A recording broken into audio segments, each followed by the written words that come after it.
Hi, I'm Donna Floyd, and we want to welcome you to Life Group Training. Um, our purpose today is, our hope is that after watching this video, you will understand the purpose of life groups at Justin's Place. You'll understand your role as a life group volunteer. You'll have the screening process explained and detailed out for you, and then what are the next steps and how do you engage as a life group volunteer.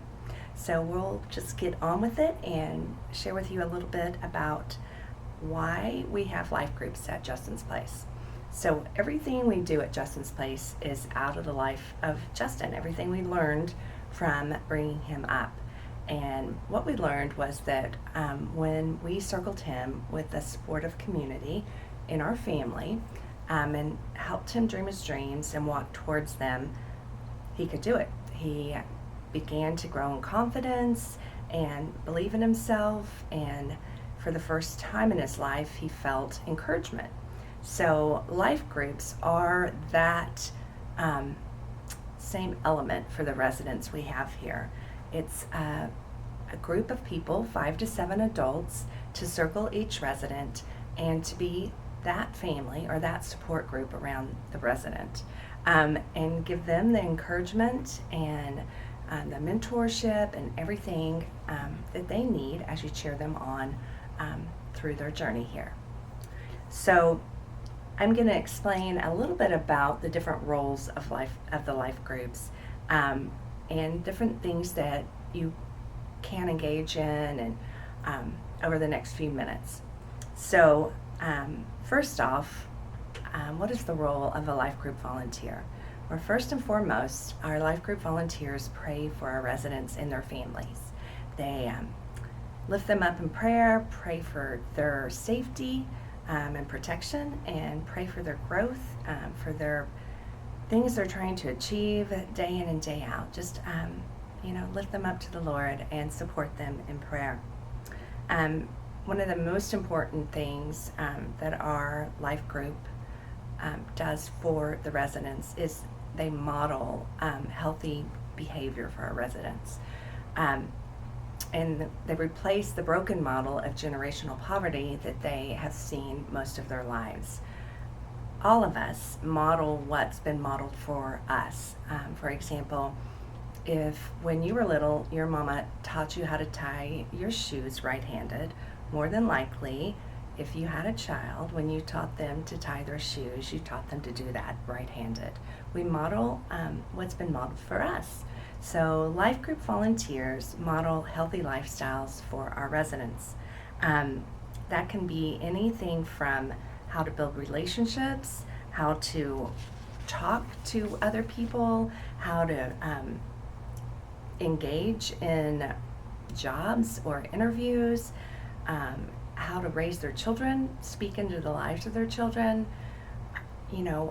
Sharing your life with them will be modeling for them. I say all the time that modeling is just living out loud. And our residents have caught a lot from their life group volunteers living out loud and modeling healthy lifestyles for them. So when we model relationships, I think one of the things you have to keep at the top of your list is modeling how to love like Jesus loves, loving unconditionally, and being bold enough to tell them about unconditional love, what that looks like, what it is, because I can tell you most of them didn't grow up experiencing unconditional love in any way, shape, or form. So loving them like Jesus loves us, helping them learn what it looks like to be real and honest and transparent. And it doesn't matter what it looks like on Instagram or Facebook or wherever, but what really counts is real life and real relationships and modeling those relationships for them. That can be a friendship relationship that you're telling them about or introducing them to. It could be your marriage, your relationship with your children or your grandchildren, whatever stage of life you fall into, just teaching them and modeling healthy relationships for them. Another thing we model for them is life structure, how to manage time, how to plan a week, how to create a schedule, use a calendar, everything that you've used in your life to be organized or to move forward through an education if that was part of your life plan, or building a business, or creating play dates, whatever it may be. Teaching them how to plan a day or plan a schedule is super important. Teaching them how to build a schedule for their children, what a healthy bedtime might be. I'll never forget one of the moms we served early on at Justin's Place was a mama, and she had never put her kids to bed before. Well, her mom never put her to bed. So we built a schedule for her, and she actually spent the night with her mentor, and they modeled for her what it looked like to put her children to bed. It totally changed her kids' lives. They became sleepers and didn't stay up till midnight every night. So modeling for them and showing them how to put structure in their life can be super important. We also want to model healthy boundaries. If you have a healthy boundary that you don't text after 8 p.m., sharing that healthy boundary with them is a great way to model that. You can say, hey, I don't text after 8 p.m. You're welcome to text me, but just know I won't answer you till the next morning. That gives them an idea of, oh, gosh, that's a healthy boundary, and it's what's best for her family. Maybe that'd be a good thing for me too. But showing them that boundaries are okay and are good, positive, healthy things. So that's a little bit about different things that you can model for them. Just modeling life for them, and love, and walking next to them.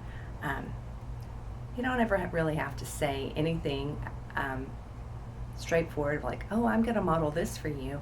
They just see it in your actions and the way that you're living your life. The next thing that we love for our life group volunteers to do is to teach our residents about life celebrations and family traditions. Why? Well, family traditions build strong families and strong family foundations. When you think back about your childhood and your family, those special things that connect you to your siblings and to your parents, a lot of times will be family celebrations and family traditions. So, sharing with them how you celebrate birthdays, or what you do on Easter weekend with your kids, or what are some of your favorite Christmas traditions. At Justin's Place, before Thanksgiving, we've always done thankful trees with the moms we serve, and they put them up on their wall, and each day the kids fill out a leaf and say what they're thankful for and put it on the tree. And I know from some of the moms that we started serving 10 years ago, they are still carrying forward that tradition. So building traditions and family celebrations build healthy families. So we love for our life groups to do that together. Another way life group volunteers invest in the families of our residents is, helping them with education, whether that's their education or their children's education. Navigating the education system is tough. So helping them learn to navigate their child's education system, talking with them about when and when not to talk to their child's teacher and how to go about that, is all very important details of building healthy lives. Helping them assess their kids' needs. Do they need a reading tutor? Do they need a math tutor? What does it mean if their child's unhappy at school? Helping them learn what that looks like, and when they need to seek professional advice or talk to their family advocate or me about next steps for their kids' education. you guys can be super helpful in that way. Also encouraging them to read with their kids.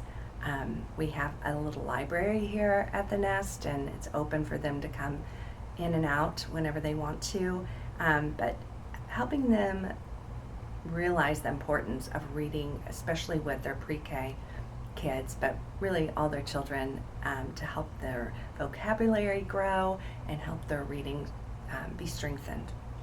Another way to invest in them is just through recreational ways, through sports, through hobbies. Just share what you love with them. We can't wait till we have one of our kids playing soccer over here, or baseball, or anything to be able to cheer them on. We do have a high school student who plays football for North Crowley, and we're looking forward to going to a football game this fall. Another thing we'd love for our life group volunteers to share with their resident is your church, if you're a part of one. Invite them to church. Share the programs of your church with them. It's great ways to get them involved in other parts of our community. Next week is Christ Chapel has Kids Camp, and Christ Chapel is my church. And all of our school-age kids are going to Christ Chapel's Kids Camp next week, and they're all so excited about it. Anyway, so share your church with them. Most importantly, just be a good listener. Cheer them on by giving them words of encouragement.